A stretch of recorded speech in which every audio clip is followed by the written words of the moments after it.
dan anemia karena kurangnya zat besi. Nggak mau kan teman-teman mengalami itu semua? Makanya stop makan beras karena itu tidak baik untuk kesehatan. Sekali lagi, tidak baik untuk kesehatan.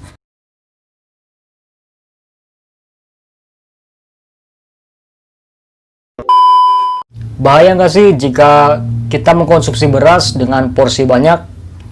Nah, teman-teman, jadi sebenarnya tidak boleh teman-teman, karena tahu sendiri beras itu kotor dan banyak mengandung bakterinya.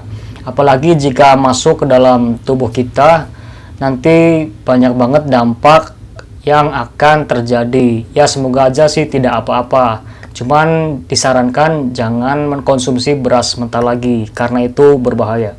Nah, saya juga makan beras, cuman itu dulu, dan saya juga sudah mengurangi makan makanan yang tidak layak dimakan.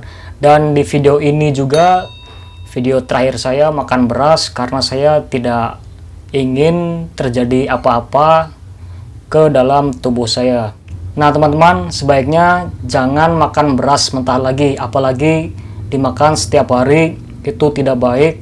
Dan apalagi tujuannya buat bikin konten, ya memang betul bikin konten makan beras penontonnya banyak. Cuman kan kalau makan setiap hari dengan jangka panjang terus makan beras terus, nggak tahu kan tubuh kita akan seperti apa jadinya. Jadi kalau bikin konten jangan merugikan diri kita. Sebaiknya stop saja makan beras, apalagi tujuannya buat konten. Saya tuh melihatnya kasihan gitu kan, karena merasa tersiksa dengan apa yang kita lakukan itu sebenarnya salah.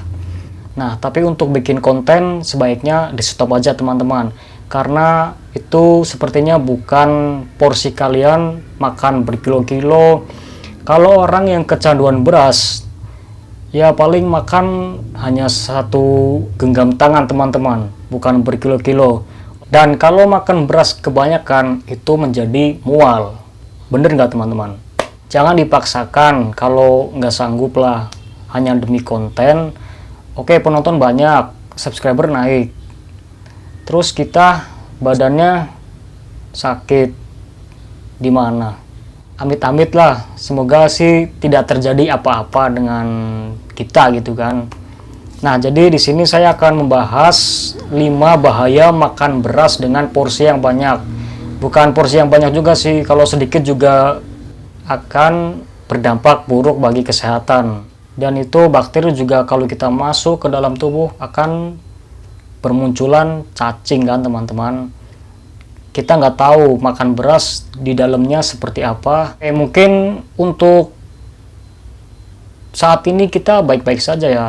Cuman ya amit-amit lah. Semoga kedepannya atau untuk jangka panjangnya itu semoga baik-baik saja teman-teman. Nah, saya di sini sih tidak bermaksud untuk menakuti teman-teman kalian semua, tapi saya bermaksud untuk memberikan informasi agar jangan lagi makan beras. Oke, jadi di sini saya akan membahas 5 efek samping kalau kita mengkonsumsi beras dengan porsi banyak atau sedikit. Sebenarnya sih banyak teman-teman efek sampingnya jika kita mengkonsumsi beras terus-menerus. Nah, tapi di sini saya akan membahas 5 saja nih. Oke, jadi yang pertama itu menyebabkan diare. Nah, seperti saya bilang di awal, beras itu kotor dan banyak bakterinya, apalagi ada kandungan lektin yang memicu perut rasa tidak nyaman dan mengakibatkan itu menjadi diare jika kita mengkonsumsi beras terlalu banyak. Jadi teman-teman, cucilah beras terlebih dahulu dan diolah dengan baik agar tidak memicu reaksi diare. Dan yang kedua, mengakibatkan gigi berlubang. Kenapa teman-teman? Karena setiap kita makan beras mentah tidak langsung menggosok gigi. Itu meninggalkan sisa-sisa beras yang ada di sela-sela gigi dan terjadinya gigi berlubang, teman-teman. Dan yang ketiga ini berpotensi mengalami gangguan pika. Nah, pika ini disebut juga kecanduan, teman-teman. Kecanduan seperti kita makan makanan yang aneh atau tidak lazim dimakan, dan kalau kita dibiarkan saja berakibat buruk bagi kesehatan, apalagi pencernaan menjadi terganggu.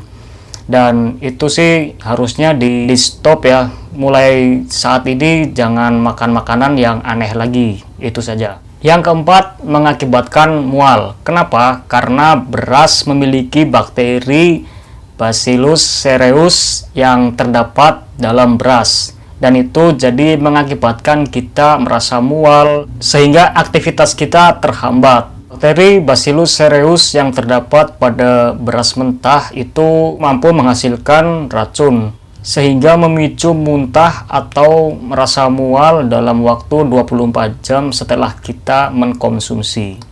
Dan apalagi beras mengandung selulosa yang terdapat di luar beras. Yang kelima, mengakibatkan cacingan. Kenapa? Karena beras itu ya seperti teman-teman lihat, kalau masih keadaan mentah itu kan kotor dan banyak pestisidanya. Itu kan berbahaya kan. Sering kita hiraukan ketika kita mengkonsumsi beras mentah, kebersihan tidak diteliti ya teman-teman. Nah, kemungkinan besar beras itu terdapat telur cacing atau bakteri lainnya yang tidak kasat mata.